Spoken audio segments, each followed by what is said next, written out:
ঘরে ফিরলেন মৃত রহিম। চট্টগ্রামের চাক্তাই খালের কোতোয়ালি থানাধীন দেওয়ান বাজারের পাশ থেকে উদ্ধার করা অজ্ঞাত পরিচয় যুবকের মরদেহ নিজেদের সন্তান দাবি করে দাফন করেছিল রাজমিস্ত্রি আব্দুর রহিমের পরিবার। কিন্তু দাফনের 2 দিন পর রহিম সশরীরে বাড়িতে হাজির হন। শোকাহত পরিবারে তখন আনন্দের বন্যা বইতে থাকে।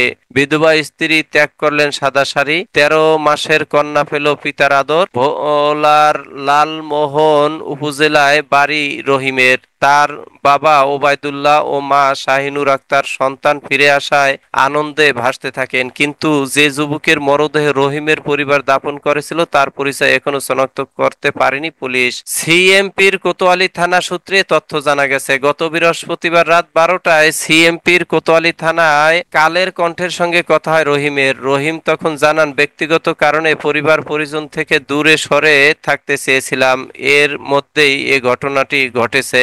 অজ্ঞাত পরিচয় লাশ উদ্ধার মামলার তদন্ত কর্মকর্তা সংশ্লিষ্ট থানার পুলিশের উপপরিদর্শক মিজান চৌধুরী বলেন, গত 3 মে অজ্ঞাত পরিচয় লাশ উদ্ধারের পর রহিমের পরিবার থানায় আসে।